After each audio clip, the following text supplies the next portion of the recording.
रूस और पश्चिमी देशों में टकराव अब और बढ़ता दिख रहा है। रूस ने कुछ और देशों की प्राकृतिक गैस सप्लाई को काटने की धमकी दी है। रूसी रूबल में भुगतान न करने वाले देशों की गैस आपूर्ति जल्द बाधित हो सकती है। अब तक पोलैंड और बुल्गारिया की गैस सप्लाई रुक चुकी है। बुल्गारिया को रूस से 75% गैस मिल रही थी। रूस के इस कदम के बाद यूरोप ने गैस की कीमतों में उछाल आया है। यूरोपीय नेताओं ने रूस के इस कदम को ब्लैकमेल करने वाला बताया है। पेट्रोल और डीजल की कीमतों पर पीएम मोदी की अपील का राज्य सरकारों पर असर नहीं हुआ है। पेट्रोल डीजल पर राज्यों से पीएम मोदी की टैक्स कटौती की अपील के बाद सियासत तेज। महाराष्ट्र, राजस्थान, तेलंगाना समेत कई मुख्यमंत्रियों ने कहा केंद्र सरकार ध्यान न भटकाए, कीमतें कम करने की कोशिश करे, राज्यों को जीएसटी की बकाया रकम भी जाए। यूपी के उन्नाव में अवैध अतिक्रमण हटाने गई पुलिस को झेलना पड़ा लोगों का गुस्सा। विरोध कर रहे एक युवक को मारपीट के बाद पुलिस जीप में बैठाने का वीडियो सामने आया। कड़ी मशक्कत के बाद खुलाया गया जैम। पीएम मोदी आज असम के दीफू में शांति, एकता और विकास रैली को करेंगे संबोधित। करोड़ों रुपए की विकास परियोजनाओं की रखेंगे आधारशिला। पीएम मोदी ने खुद असम दौरे की जानकारी ट्विटर के जरिए दी। उधर रूस के हमले से खार्किव के कई इलाकों को भारी नुकसान पहुंचा। आरोप है कि पुतिन की सेना ने कई रिहायशी इमारतों के साथ कुछ गोदामों पर भी निशाना साधा और उन पर एक साथ कई बम और मिसाइलें गिराई, जिसकी वजह से खार्किव में जगह जगह भीषण आग लग गई, जिसके बाद दमकल की कई टीमों को आग बुझाने के काम में लगाया गया। वहां से सामने आई एक तस्वीर में कुछ दमकल कर्मी आग पर पानी की बौछार करते दिखाई दिए। इस काम में उन्हें कई घंटों का वक्त लग गया। इस बीच धुएं का गुबार लगातार उठता हुआ नजर आया। हालांकि आग की पूरी तरह बुझने तक उन गोदामों में रखी सभी चीजें जलकर राख हो चुकी थी। कई गाड़ियां भी इस भीषण आग की भेंट चढ़ गयी। बताया गया कि रूस के जंगी जहाज लगातार उन इलाकों पर मिसाइलें बरसा रही हैं। देर रात खिरसौं में जोरदार धमाका हुआ। धमाका खिरसौं के टीवी टावर में हुआ। टीवी टावर से आग की लपटें देखी गई। खिरसौं शहर पर रूस का कब्जा बताया जा रहा है। रूस का दावा है कि ये विस्फोट यूक्रेन की सेना ने किया है। धमाके के बाद टीवी चैनल काम करना बंद कर चुके हैं। पीएम ने तेल पर राज्यों को टैक्स घटाने के लिए कहा। प्रधानमंत्री मोदी ने पेट्रोल डीजल की कीमत कम करने के लिए राज्य सरकारों को टैक्स घटाने की नसीहत दी। उन्होंने बताया कि केंद्र ने आम आदमी को राहत देने के लिए पिछले साल ही तेल पर एक्साइज ड्यूटी घटा दी थी, लेकिन कई राज्यों ने अब तक ऐसा नहीं किया।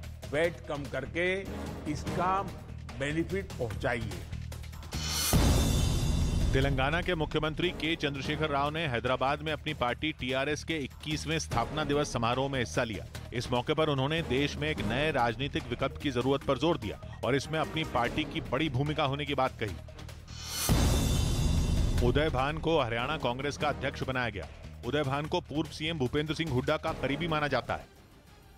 यूक्रेन के शहर मारिपुल से भीषण जंग का वीडियो सामने आया है। शहर के अंदर टैंक से गोले बरसाए जा रहे हैं। इस वीडियो को मारिपुल को मेयर ने जारी किया है और कहा कि शहर में युद्ध लगातार जारी है और रूस की सेना को मुंहतोड़ जवाब भी दिया जा रहा है। इस बीच यूक्रेन की जंग में शामिल होने के लिए अमेरिका पर लगातार दबाव बढ़ रहा है। इस बार यूक्रेन से लौटे एक पत्रकार का लेख इंटरनेट पर तेजी से फैल रहा है। इस पत्रकार ने दावा किया कि अमेरिका की जंग में शामिल हुए बिना ही यह जंग खत्म होनी मुश्किल है, जबकि दुनिया पहले से जानती है कि अगर अमेरिका इस जंग में उतर गया तो वो विश्व युद्ध से कम नहीं होगा। दुनिया की दो महाशक्तियां टकराएंगी तो पूरी दुनिया दो खेमों में बट जाएगी। हमीद रेजा जरीफेनिया नाम के एक अंतर्राष्ट्रीय पत्रकार का लेख सुर्खियां बटोर रहा है। उन्होंने यूक्रेन की जंग पर लिखा कि अगर शांति चाहते हो तो जंग के लिए तैयार रहो। मतलब साफ है कि जब तक बड़े पैमाने पर जंग नहीं छिड़ेगी तब तक ये जंग खत्म ही नहीं होगी। उन्होंने खास तौर पर मारियोपोल और बुचा में बहुत बड़े पैमाने पर मानवाधिकारों के उल्लंघन का आरोप रूस पर लगाया। उनके मुताबिक आम लोगों की हत्याएं तभी बंद होंगी जब पश्चिमी देश जंग में शामिल होंगे। और उन्होंने रूस के राष्ट्रपति व्लादिमीर पुतिन की तुलना हिटलर से कर दी। उनके मुताबिक यूक्रेन के हालात तभी बेहतर हो सकते हैं जब अमेरिका इस जंग में शामिल हो। और यही बात इससे पहले खुद यूक्रेन के राष्ट्रपति जेलेंस्की भी कर चुके हैं। वो कई बार नेटो और अमेरिका से इस जंग में शामिल होने की अपील कर चुके हैं। दूसरी तरफ विश्व युद्ध से खुद रूस ने भी एक दिन पहले ही दुनिया को आगाह किया है। रूस के विदेश मंत्री ने एक इंटरव्यू में विश्व युद्ध से पूरी दुनिया को आगाह किया था। ऐसा उस वक्त हो रहा है जब पूर्वी और दक्षिणी यूक्रेन में रूस के हमले तेज हुए हैं और तबाही कई गुना बढ़ गई है। पीछे हटी रूस की सेना बड़ी मात्रा में हथियार छोड़ दी। यूक्रेन की सेना ने जब्त किए रूस के खतरनाक बम को धमाका करके नष्ट करने का वीडियो जारी किया है। धमाका इतना जोरदार था कि आग की लपटें काफी ऊंचाई तक देखी गई। हर ओर धुआं ही धुआं दिखा। यूक्रेन इमरजेंसी सर्विस ने लोगों को सतर्क रहने की अपील की है। दिल्ली में आज मध्य प्रदेश के आगामी चुनावों पर मंथन होगा। दिल्ली में सुबह 11 बजे Madhya Pradesh BJP core group की बैठक। जेपी नड्डा, अमित शाह, बीएल संतोष समेत मध्य प्रदेश के कई बड़े नेता होंगे शामिल। खरगोन हिंसा के बाद राज्य में अगले साल होने वाले विधानसभा चुनाव की रणनीति पर होगी चर्चा।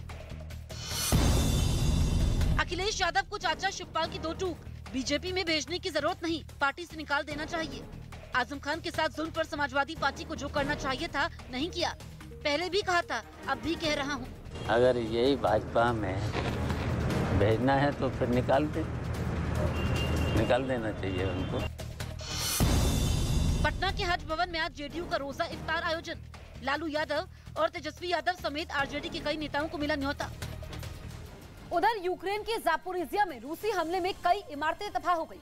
पुतिन की सेना ने वहां न केवल बम बल्कि मिसाइलें भी बरसाई, जिसकी वजह से जापोरिजिया के कई इलाके तहस नहस हो गए। रूसी हमले के बाद सामने आई एक तस्वीर में चारों तरफ मलबे का ढेर दिखाई दिया। वहां की ज्यादातर इमारतें पूरी तरह ढक चुकी थी। कुछ मकानों में तो हमले की काफी देर बाद तक आग लगी रही, जिसे बुझाने के लिए दमकल विभाग के कर्मचारी घंटों डटे रहे। इसके अलावा रूसी सेना ने वहाँ की कई फैक्ट्रियों को भी निशाना बनाया। इन हमलों में कुछ लोगों की मारे जाने की भी खबर है। केंद्रीय विद्यालयों के दाखिले में सांसदों का कोटा अब नहीं होगा। मोदी सरकार ने केंद्रीय विद्यालयों में दाखिले के लिए सांसद कोटा खत्म कर दिया। इस कोटे के तहत सांसद अपने लोकसभा क्षेत्र के 10 छात्रों का दाखिला इन स्कूलों में करवा सकते थे। म्यांमार में भ्रष्टाचार के एक मामले में ऑंग सान सूची को 5 साल की सजा सुनाई गई। उनके खिलाफ म्यांमार में भ्रष्टाचार के 11 केस दर्ज हैं। चेन्नई के राजीव गांधी अस्पताल की एक इमारत में आग लग गई। इसके बाद वहां भर्ती मरीजों को तुरंत सुरक्षित बाहर निकाल लिया गया। बाद में वहां पहुंची दमकल की कई गाड़ियों ने किसी तरह आग को बुझाया। खार्किव में रूसी सैनिक लगातार बमबारी कर रहे हैं। मिसाइलों से जरिए हमले हो रहे हैं। हमले से चारों ओर आग की लपटें देखी जा रही हैं, जिन्हें बुझाने के लिए फायर ब्रिगेड को आना पड़ा है।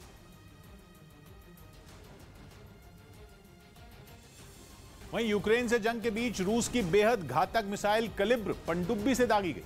रूस ने यूक्रेन के साथ युद्ध में कलिब्र क्रूज मिसाइल का हमलों के लिए कई बार इस्तेमाल किया और दावा किया कि उसने यूक्रेन की सेना को तगड़ा नुकसान पहुंचाया। लेकिन अब उसने कलिब्र की ताकत को पनडुब्बी से दाग कर दिखाया। हालांकि रूस की पनडुब्बी ने ये मिसाइलें किस इलाके में दागी, इसकी जानकारी नहीं मिल पाई।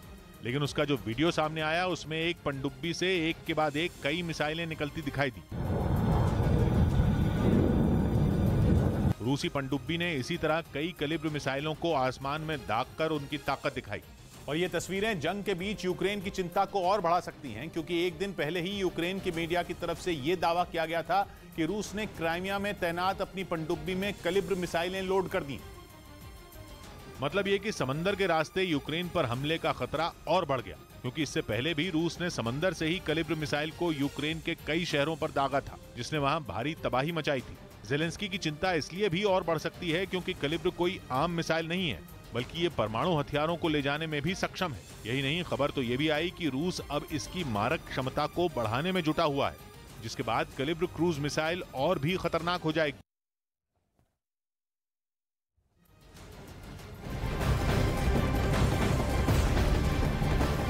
नेटो की सेना भी अपनी तैयारी तेज कर दी है। यूक्रेन के पड़ोसी देश स्लोवाकिया में नेटो ने पैट्रियट मिसाइल डिफेंस सिस्टम तैनात कर दिया है। स्लोवाकिया नेटो का हिस्सा है। रूस की धमकी को देखते हुए नेटो की सेना सजग है और अपनी रक्षा तैयारियों को पुख्ता कर रही है। स्लोवाकिया के सिलियाच एयरबेस पर इस मिसाइल सिस्टम की तैनाती की गई है। पैट्रियट आधुनिक एयर डिफेंस सिस्टम अपने आसपास के 90 डिग्री के इलाके पर नजर रख सकता है और जैसे ही इसे खतरे का पता चलता है, पैट्रियट करीब आधे घंटे के भीतर हमला करने के लिए तैयार हो जाता है।